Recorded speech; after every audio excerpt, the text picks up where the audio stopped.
Assalamualaikum warahmatullahi wabarakatuh. Baik, adik-adik semua, pada kesempatan kali ini saya ingin bercerita tentang mekanisme adaptasi sel. Di gambar ini terlihat struktur tubuh manusia, mulai dari unit terkecil yang disebut sebagai sel. Kumpulan sel akan membentuk jaringan atau tisu. Kemudian kumpulan jaringan nanti akan membentuk organ, misalnya organ jantung, paru, dan sebagainya. Kumpulan organ akan membentuk sistem organ, misalnya sistem pencernaan, terdiri dari organnya ada esofagus, ada lambung, dan seterusnya. Nanti dari kumpulan sistem organ yang ada di tubuh akan membentuk struktur tubuh manusia. Ini contoh yang sama dalam bentuk skema, mulai dari yang paling atas, sel sebagai unit terkecil dari struktur tubuh manusia. Sel akan berkumpul membentuk jaringan. Contohnya ada jaringan epitel, jaringan penyambung, jaringan otot atau muskular, dan jaringan saraf. Dari jaringan-jaringan ini akan berkumpul membentuk organ. Misalnya contoh organ otak, jantung, paru, dan seterusnya. Kumpulan organ akan membentuk sistem organ. Ada sistem saraf, sistem kardiopulmonal, sistem gastrointestinal, dan seterusnya, yang dimana sistem-sistem ini akan membentuk tubuh manusia. Ini adalah sel, unit terkecil dari tubuh manusia. Sel terdiri dari 3 komponen. Lapisan paling luar sel yang berwarna ungu itu disebut sebagai membran sel. Bagian paling dalam yang berwarna pink itu adalah inti sel atau nukleus. Area yang berada di antara membran sel dan inti sel, kalau kita lihat di gambar berwarna kuning, itu disebut sebagai sitoplasma. Yang warna kuning. Nah, di sitoplasma inilah terdapat berbagai organel sel yang akan menunjang fungsi kehidupan sel.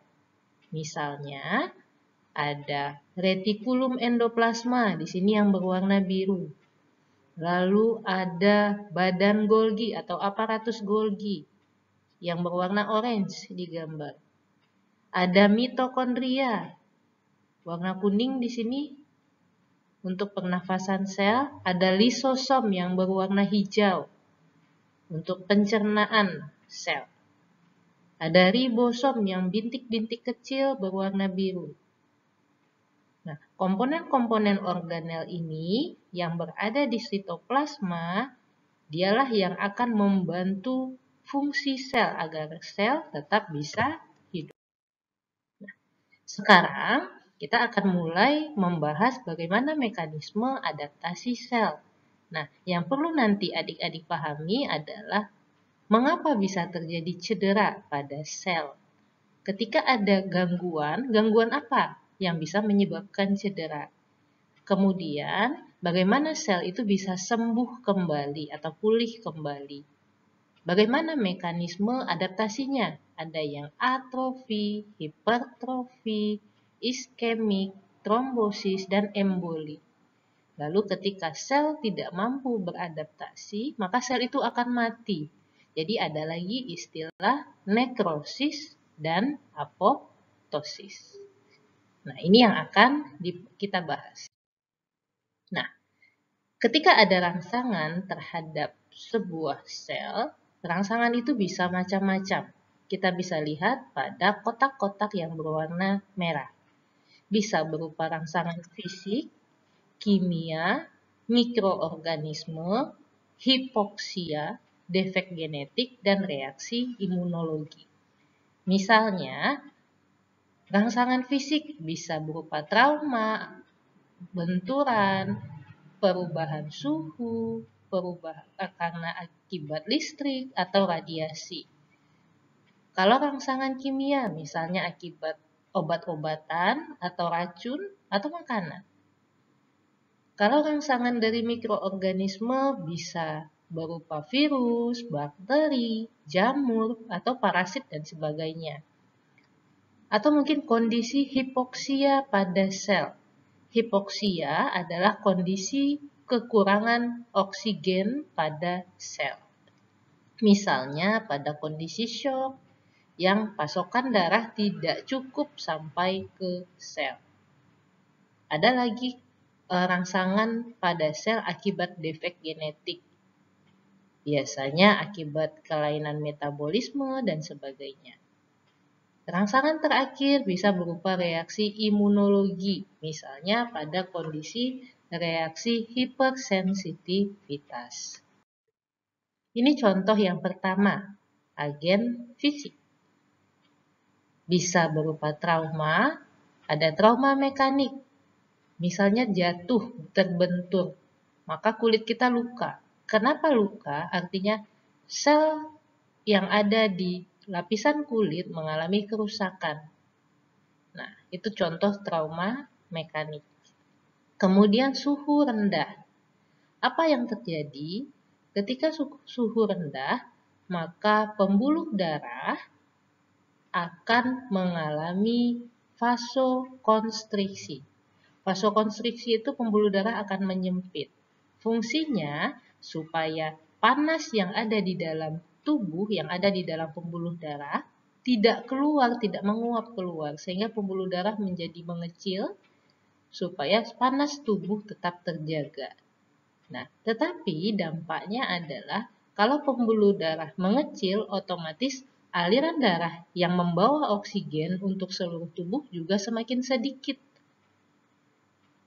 Maka akan berdampak pada lama-kelamaan akan berdampak sel-sel tubuh kekurangan darah, kekurangan suplai darah. Itu kalau suhu rendah.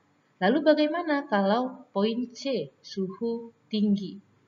Pada suhu tinggi itu bisa menyebabkan jaringan terbakar. Jadi mengalami luka bakar, rusak jaringannya. Lalu kondisi lain yang bisa menyebabkan kerusakan sel yaitu perubahan mendadak dari tekanan atmosfer. Nah, ini menyebabkan gangguan pada darah untuk sel. Lalu ada lagi tenaga radiasi. Radiasi menyebabkan kerusakan ion pada sel. Dia akan bereaksi dengan komponen yang ada di dalam sel. Begitu juga dengan tenaga listrik. Ketika tubuh kena, maka itu bisa menyebabkan luka bakar, gangguan jalur saraf, dan gangguan irama jantung. Kalau agen mikrobiologi atau mikroorganisme, jadi infeksi, ketika ada infeksi, yang menginfeksi bisa jamur, virus, bakteri, protozoa, dan sebagainya.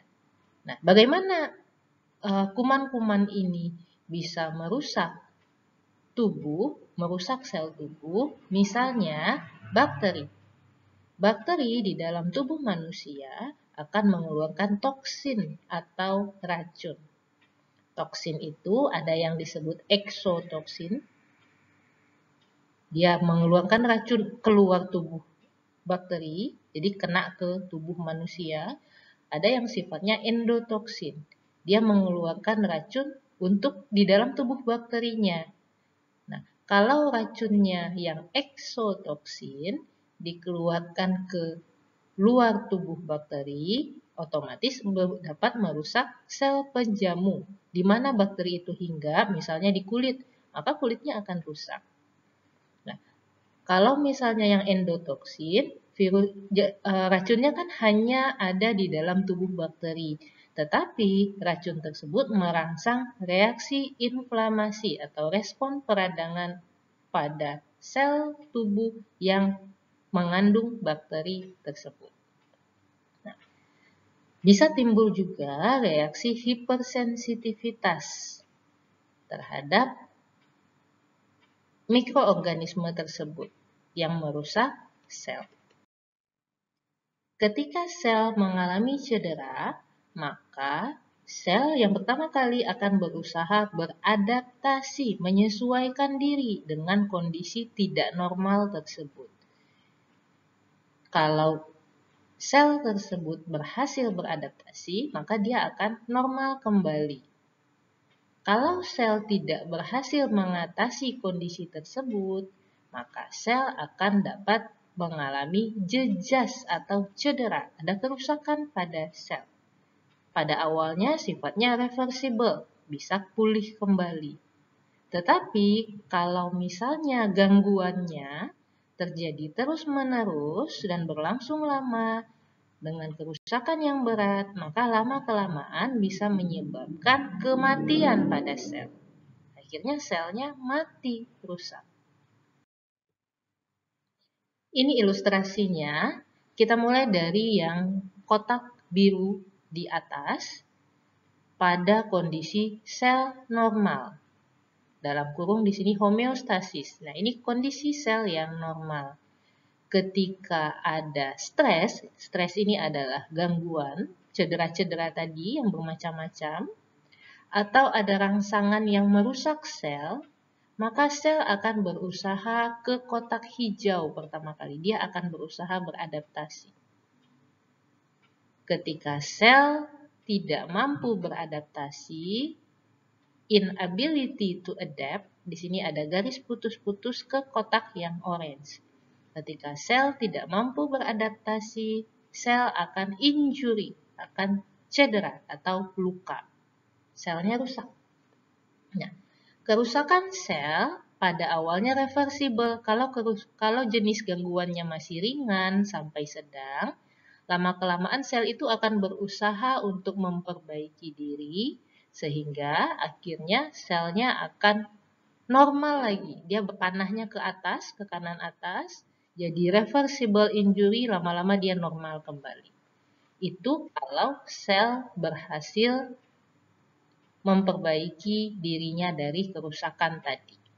Namun, kita lihat lagi dari kotak yang orange, cell injury, ketika gangguannya bersifat berat dan progresif, kerusakannya berturut-turut, gangguannya ada terus, maka lama-kelamaan sel itu semakin rusak dan tidak bisa lagi normal. Itu yang disebut sebagai irreversible injury. Nah, kalau sel kerusakannya sudah menetap, tidak bisa normal lagi, lama-kelamaan sel itu akan mati, cell death. Nah, bentuk kematian sel ada yang nekrosis, ada yang apoptosis. Nanti kita akan lihat apa bedanya. Ini ilustrasi sumbu X. Sumbu X ini menggambarkan waktu terjadinya cedera.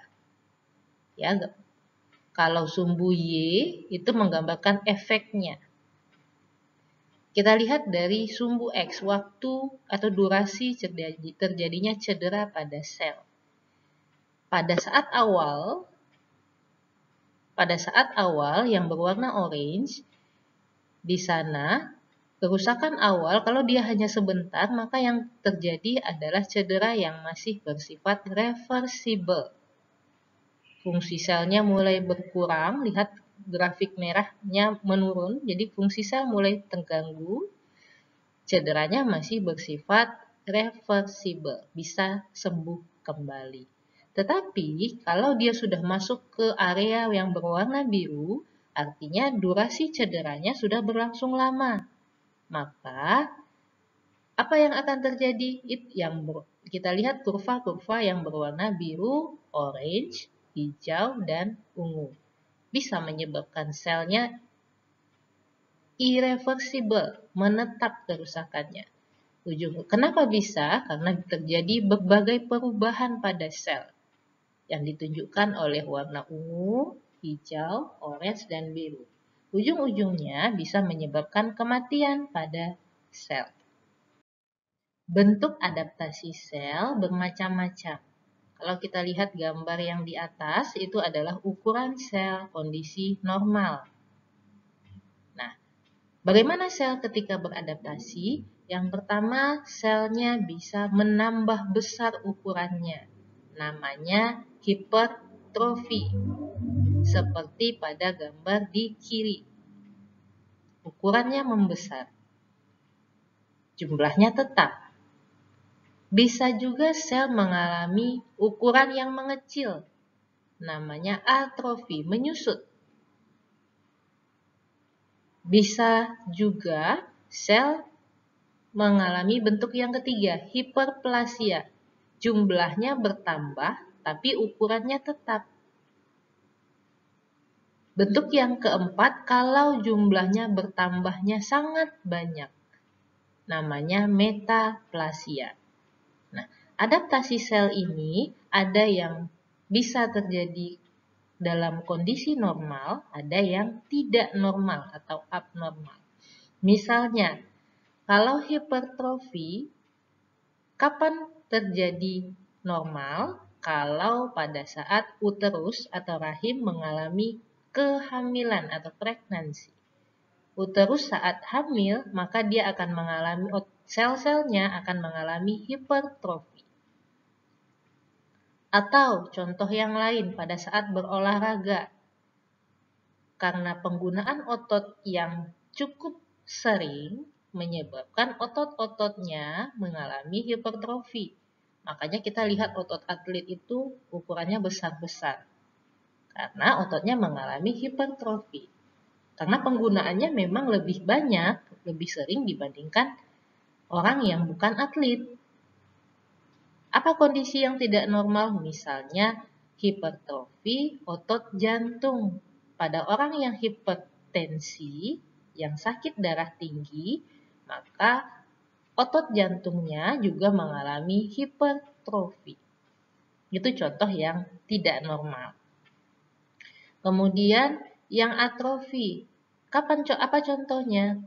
Atrofi biasanya terjadi pada sel yang tidak digunakan dalam jangka waktu lama.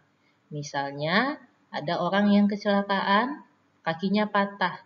Jadi, tungkai kanannya patah, tidak dipakai berjalan dalam waktu lama. Lama-lama mungkin otot betisnya akan mengecil sebelah. Otot yang tidak dipakai, dia akan mengecil. Itu contoh otot mengalami atrofi. Hiperplasia, apa contohnya? Uterus juga. Jadi uterus itu ketika hamil tidak hanya ukurannya yang membesar, tetapi jumlahnya juga bertambah untuk persiapan janin yang tertanam di dalam uterus tersebut. Nah, kalau metaplasia ini adalah kondisi yang tidak normal. Kenapa selnya jumlahnya bertambah melebihi batas akibat paparan gangguan yang terus-menerus. Sering terjadi misalnya akibat paparan asap rokok pada sel epitel dari saluran nafas. Atau misalnya kerusakan di saluran cerna, epitel saluran cerna mengalami kerusakan karena paparan zat-zat yang berbahaya secara berkesinambungan. Jadi atrofi, tadi ukuran selnya mengecil, jumlahnya tetap. Biasanya karena selnya tidak aktif, tidak digunakan, atau mungkin ada saraf yang terganggu, atau aliran darah yang terganggu, atau nutrisi yang terganggu, rangsangan hormonalnya juga terganggu. Kapan atrofi itu dikatakan normal? Misalnya rahim pada wanita yang sudah mengalami menopause. Karena orang yang menopause kan tidak hamil lagi. Sehingga uterusnya dengan sendirinya akan mengalami atrofi. Kemudian contoh lagi timus. Timus pada semakin dewasa seseorang, timusnya akan mengecil. Dibandingkan dengan timus pada bayi dan anak-anak. Nah, itu kondisi yang normal. Jadi prinsipnya penurunan beban kerja atau aktivitas pada sebuah sel Sehingga kalau dia kerjanya berkurang, tentu kebutuhan oksigen dan nutrisinya juga berkurang, menyebabkan selnya akan menyusut atau mengecil. Sebaliknya, kalau hipertrofi, ukuran selnya bertambah dibandingkan dengan ukuran normal, tetapi jumlah selnya tetap. Normalnya tadi pada otot-otot atlet yang digunakan secara terus-menerus atau pada uterus kehamilan. Contoh yang tidak normal adalah hipertrofi pada otot kiri, otot ventrikel kiri jantung seperti pada gambar. Ini yang di tengah adalah kondisi otot yang normal, otot jantung normal. Ketika dia mengalami kerusakan, dia beradaptasi menjadi hipertrofi. Nah, kita lihat karena ototnya menebal pada gambar yang kiri bawah, karena ototnya menebal sehingga lubang atau ruangan yang ada di ventrikel kiri jantung mengecil. Kalau ruangannya menyempit, otomatis darah yang bisa lewat di sana jadi sedikit.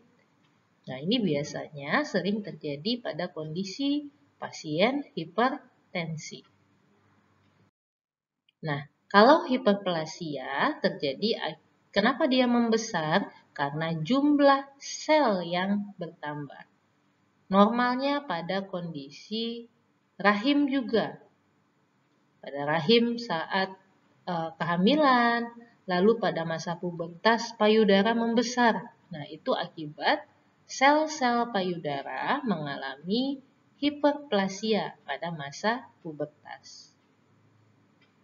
Ada lagi hiperplasia kompensata. Kompensata ini mengkompensasi. Misalnya heparnya atau hatinya rusak, kemudian dipotong.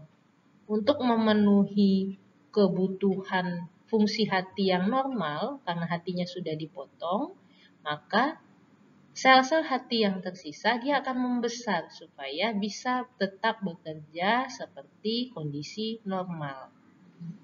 Nah, itu contohnya. Kondisi tidak normalnya misalnya pada kondisi haid yang tidak normal. Itu biasanya pengaruh gangguan hormon. Metaplasia, prinsip terjadinya sama seperti hiperplasia karena jumlahnya bertambah, tetapi jumlah bertambahnya pada metaplasia ini sangat banyak. Biasanya karena gangguan atau iritasi yang berlangsung lama atau kronis. Ini ilustrasinya yang sudah kita bahas. Kalau kita lihat gambar di kanan paling atas itu adalah sel dalam ukuran normal. Di bawahnya itu adalah sel yang mengalami atrofi, ukurannya mengecil. Gambar ketiga dari atas itu adalah sel yang mengalami hipertrofi, ukurannya menjadi lebih besar. Di bawahnya lagi sel mengalami hiperplasia. Jumlahnya bertambah. Awalnya 4 sel normalnya. Ketika dia mengalami hiperplasia, dia jadi 7 di sini. Hiperplasia, tapi ukurannya masih sama. Beda dengan metaplasia. Metaplasia dia bertambah sangat banyak, bentuknya sudah mulai tidak bagus. Lebih parah dari metaplasia, dia akan menjadi displasia. Kalau sudah displasia ini, bentuknya sudah acak-acakan, jumlahnya sudah sangat banyak. Biasanya kalau sudah terjadi displasia pada sel, ini akan memicu terjadinya kanker atau sel tumor. Nah, sekarang kita akan bahas tentang kematian sel. Kapan terjadi kematian sel? Kalau sel tidak mampu beradaptasi. Kita lihat panah yang ada di sini. Awalnya ada lesi atau ada kerusakan, ada gangguan. Gangguan itu pada awalnya menyebabkan perubahan pada sel. Mungkin awalnya sel itu perubahannya kecil, belum terlihat. Jadi secara morfologis tidak terlihat perubahan. Tetapi secara biokimia sudah terjadi gangguan. Ketika secara biokimia perubahan atau gangguan tersebut tidak mampu mengatasi sel untuk memperbaiki diri, lama-kelamaan secara morfologi akan terganggu selnya. Jadi, mulai selnya fungsinya terganggu, dia tidak mampu beradaptasi, lama-lama sel itu mengalami kerusakan yang irreversible, yang menetap, sehingga ujung-ujungnya sel mengalami kematian. Nah, ada istilah nekrosis atau kematian sel lokal pada tempat tertentu saja. Nah, untuk perubahan morfologis, apa saja yang terjadi? Bisa terjadi ketika sel itu rusak, yang terjadi yang pertama intinya, inti sel menyusut, istilahnya pyknosis. Kemudian intinya tidak selain menyusut, dia juga rusak atau destruksi, karyoreksis. Bahkan bisa menghilang, karyolisis, hilang intinya. Nah, itu yang terjadi pada ketika sel mengalami kerusakan morfologis. Ada juga istilah apoptosis. Kalau apoptosis ini adalah kematian sel yang sudah terprogram oleh tubuh. Artinya, memang sudah waktunya. Jadi ada sistem yang memang menentukan, mengatur di tubuh kita, sel tertentu usianya hanya sekian, masanya ada masa tertentu. Ketika masanya sudah habis, maka dia akan hancur dan diganti oleh sel yang lain. Nah, itu istilahnya untuk apoptosis. Sedangkan kalau nekrosis lebih disebabkan oleh gangguan yang kita bahas tadi. Di sini contoh-contohnya gangguan itu adalah yang ada pada kotak-kotak merah di bagian atas gambar. Misalnya kondisi hipoglikemi, pada kondisi hipoksia, kekurangan oksigen, atau iskemia, pada kondisi poisoning, keracunan, ada zat racun yang masuk ke dalam tubuh, atau ada zat atau substans endogen, ada zat yang dihasilkan yang bisa merusak kondisi sel tubuh, atau ada aktivitas sel yang lain yang pada akhirnya ujung-ujungnya akan menyebabkan yang berwarna orange di bawah. Membran selnya destruksi, membran sel menjadi rusak, terjadi reaksi peradangan atau reaksi inflamasi pada sel, selnya bengkak atau swelling. Nah, nanti lama-kelamaan sel akan mengalami kematian. Nah, jaringan nekrotik tadi, lama-kelamaan apa yang akan terjadi? Jaringannya kalau sudah ada yang mati, maka akan menimbulkan reaksi peradangan di sana oleh tubuh sekitarnya. Fungsinya reaksi peradangan ini nanti tubuh sel-sel yang masih normal akan berusaha membuang atau mengeliminasi jaringan yang sudah mati tersebut, sehingga nanti dapat tumbuh yang baru. Nah, regenerasi ini bisa meninggalkan bekas, bisa tidak. Kalau meninggalkan bekas itu contohnya yang jaringan parut. Ini kondisi-kondisi dari bagaimana proses yang terjadi pada jaringan nekrotik. Pada gambar ini ada dua ilustrasi. Gambar yang sebelah kiri menggambarkan bagaimana sel normal mengalami nekrosis. Sedangkan gambar di sebelah kanan menggambarkan bagaimana sel normal mengalami apoptosis. Jadi kita akan membedakan antara nekrosis dan apoptosis. Sama-sama dimulai dari sel normal. Lihat pada sel normal yang sebelah kiri. Ketika ada kerusakan, pada awalnya masih bersifat reversible kerusakannya. Nah, ketika ada kerusakan pada sel yang masih bersifat reversible, ini selnya jadi membengkak, timbul reaksi inflamasi. Kalau kerusakan ini tidak bisa diatasi oleh sel, kerusakan terjadi secara progresif, semakin berat dan terus-menerus, lama-lama selnya akan rusak semua komponen sel. Nah, lihat di sini ada reaksi inflamasi di sana. Sel-sel inflamasi akan datang untuk menghancurkan sel-sel tersebut. Sehingga terjadilah nekrosis tadi. Sel-selnya mati karena tidak mampu beradaptasi akibat kondisi kerusakan yang berlangsung terus-menerus dan hebat. Itu kalau nekrosis. Nah, kita lihat gambar yang sebelah kanan. Pada kondisi normal sel, apoptosis tadi kita bahas. Apoptosis adalah kondisi kematian sel tadi yang sudah terprogram. Ya kan? Nah, pada kondisi apoptosis ini kita lihat ketika selnya memang sudah habis masanya, maka sel itu akan mengalami mulai mengecil, dia akan memecah jadi terfragmentasi, jadi terbagi-bagi menjadi bagian-bagian kecil yang pada akhirnya akan dihancurkan oleh sel fagosit. Jadi tidak ada reaksi inflamasi di sana. Karena memang pada apoptosis sel itu sudah ada masanya, lama hidupnya sudah ditentukan. Ketika sudah habis masanya dia akan mati.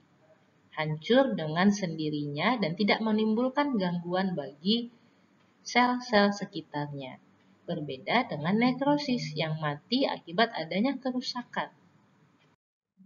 Nah, di tabel ini adalah beda antara kematian nekrosis dengan apoptosis.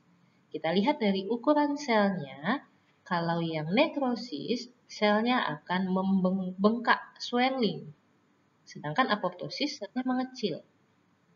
Lalu dari reaksi inflamasi atau reaksi peradangan. Pada nekrosis, ada reaksi peradangan di sana. Apoptosis tidak ada. Biasanya, yang nekrosis ini prosesnya selalu patologis. Patologis ini adalah kelainan. Jadi, akibat ada gangguan, sehingga gangguan yang terjadi terus-menerus, sehingga selnya rusak secara irreversibel, lama-lama selnya mati. Sedangkan pada apoptosis, biasanya itu kondisi normal, yang memang sudah terprogram. Kemudian ada istilah iskemik. Iskemik ini kondisi di mana suplai darah pada sebuah area tubuh kurang. Jadi kurang suplai darah, sementara kita tahu aliran darah itulah yang membawa oksigen. Nah, biasanya ini masih bisa bersifat reversibel. Contohnya pada aterosklerosis ketika ada penebalan pada dinding pembuluh darah. Jadi kita ibaratkan kalau ada pipa itu lubangnya besar, tiba-tiba menebal pipanya. Kalau pipanya menebal, tentu lubangnya yang tersisa menjadi sedikit. Nah, ini sering pada orang-orang yang tinggi kadar kolesterolnya. Ada juga istilah trombosis.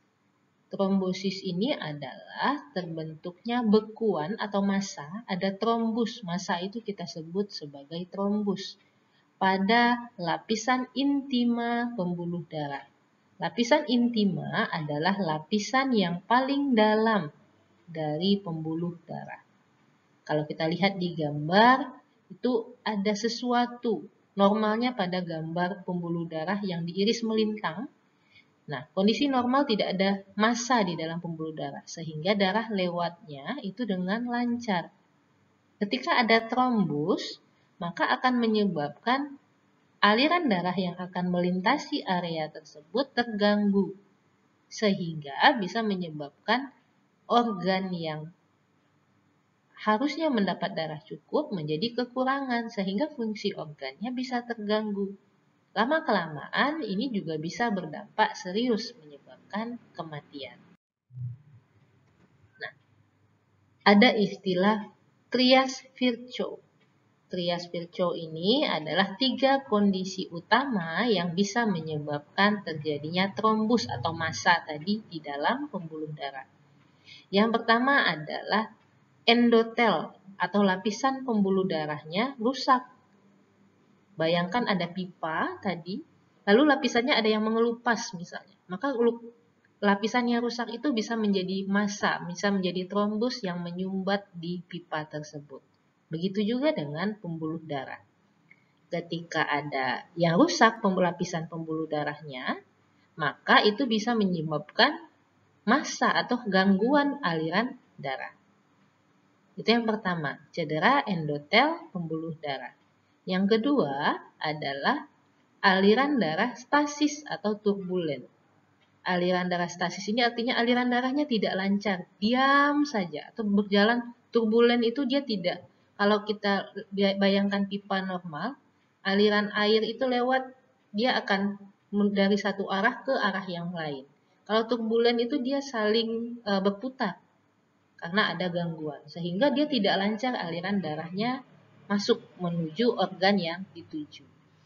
Lalu yang ketiga kondisinya adalah hiperkoagulabilitas darah. Darahnya kental dari kondisi normal. Bayangkan kalau air yang lewat di sebuah pipa, kalau air biasa itu kan lancar lewatnya. Bayangkan kalau kita masukkan jelly misalnya. Atau misalnya sesuatu yang kental sekali. Tentu alirannya menjadi lambat dan bisa menyumbat. Nah, jadi 3 trias Virchow yang bisa menyebabkan terjadinya trombus tadi. Adanya kerusakan endotel pembuluh darah, aliran darah yang stasis, diam menetap atau turbulen, dan hiperkoagulabilitas darah. Ada lagi istilah emboli. Kalau emboli, massa tadi bisa padat, bisa cair, bisa gas, dia ikut ke aliran darah yang ada di dalam pembuluh darah, lalu dia nyangkut di tempat lain. Sehingga sama mekanismenya seperti trombosis tadi, dia akan mengganggu aliran darah. Massa bisa berasal dari trombus tadi yang lepas, misalnya ada trombus di sini. Karena terdorong, ada yang lepas, terus dia nyangkut di pembuluh darah yang lebih kecil, sehingga menyumbat aliran darah. Infak adalah kondisi jaringan akhirnya mengalami kematian atau nekrosis karena aliran darahnya nggak sampai sama sekali ke jaringan tersebut. Jadi mungkin karena ada trombus tadi, atau karena ada emboli, lama-lama selnya mati akhirnya, jaringannya mati karena tidak cukup aliran darah. Ini adalah buku referensi yang dapat digunakan untuk membantu adik-adik dalam belajar mengenal bagaimana sel melakukan adaptasi dan bentuk-bentuknya. Baik, terima kasih atas perhatiannya. Semoga bermanfaat. Assalamualaikum warahmatullahi wabarakatuh.